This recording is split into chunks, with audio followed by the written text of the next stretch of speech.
What's going on, YouTube? Chamber Productions coming back at you with another video. I don't know what to do with my hands. I really don't. So, Star Wars. As you can tell, I am dressed like Anakin Skywalker. Why? Because quite frankly, why not? I mean, this is a top-notch suit. I could fill in for Hayden Christensen. No. Liar! I cannot. No. Anyway, back to what I was saying. Anyways. Lightsaber collecting, it's a vast galaxy. See what I did there? It's a vast galaxy of things to look at. Which companies are good, what lightsaber is right for me. In today's video, I'm going to be helping you make that journey. Let's say you're wanting to get into lightsaber collecting, but you don't know where to go. Well, good news, I'm here to help you with that. So all the lightsabers that are going to be featured in today's video are from a company called Sabers Pro. Now, if you see anything you like in today's video, I highly suggest you go check them out. The link to their website will be down in the description box below. Press on that link and it'll take you straight to their homepage where you can find just a ton of really cool lightsabers. And if you're really interested in purchasing anything, be sure to use promo code CHAMPSABERS10 and that'll save you 10% at checkout, which is a great deal because they've got some really awesome stuff. But obviously, before you can purchase a lightsaber, you gotta know which one do I want or need, or what are my wants and needs in a lightsaber. And obviously, as you saw in the title of today's video, we're going to be discussing the differences between a baselit lightsaber and a neopixel lightsaber. So this is the Adept lightsaber from Sabers Pro, and this is the Balin lightsaber. Both incredible lightsabers, but they are going to be the volunteers of today's video to show what are the differences between the two lightsabers and what you need as a consumer. So starting things off with the Adept lightsaber, this is a baselit or a RGB lightsaber if you really want to get fancy with your terminology. And essentially what you have here is a very high-powered flashlight. If you look within the front of the emitter of the saber, you will see a LED light, and that is your light source for the blade itself. That LED will distribute the light to your baselit lightsaber blade, which is completely hollow on the inside. The only thing that's in the blade itself is a form of paper wrap that helps distribute the light evenly throughout the rest of the blade.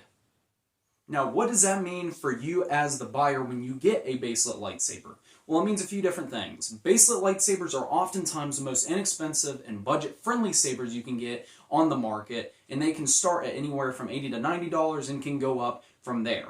Depending on the hilt design you can get, which is more or less cosmetics versus actual functionality. Now, granted, there are a few exceptions to that rule, being replica saber hilts. You can get those in baselit designs, and some of those are not going to have the same dynamics that something like this would have. This is a performance-driven hilt. As you can see, there's not a whole lot to it. Very straightforward. It's got this texturing here on the back to help you keep hold of the saber hilt when in use. The blade being as light as it is allows the user to practice fast-paced stunts and allows them to learn maneuvers with the lightsaber a lot easier. Baselit lightsabers make great stunt sabers and learning sabers. My very first lightsaber was a baselit, and it is what I learned the majority of my stunts on. And over time, as my collection grew, I grew out into practicing with neopixel sabers and stuff along those lines. But I can definitely say, when it comes to practicing stunts, being able to do maneuvers, practice saber combat, a baselit saber is going to be the way to go. And like I said originally, they're your most cost-efficient and your most budget-friendly. Now, switching over to neopixel lightsabers for a little bit, you can see here I have the Balin. Again, this is from the Ahsoka series, and a lot of times what you're getting with these neopixel lightsabers is a replica hilt of a lightsaber from one of the characters from the movie or the shows that you see throughout Star Wars. These run, technologically speaking, different than your baselit lightsabers because on the inside of the port, instead of having an LED, you have a few different LEDs that kind of help illuminate the emitter, but then on the inside of the saber hilt itself, you have a bunch of different pegs that connect to the blade. Now, your neopixel blade is going to be completely different from that of your baselit lightsaber because, as you can see, it is closed off at the end with this kind of cap, if you will. This cap basically tells the lightsaber blade what to do when it's connected to the hilt itself. Those little pegs, which I just showed you on the inside of the emitter, connect to the blade itself directly, and the commands you give the lightsaber hilt are then translated to the blade. The blade itself has a ton of LEDs going throughout the entirety of the blade, giving it the hyper-realistic effect that it has.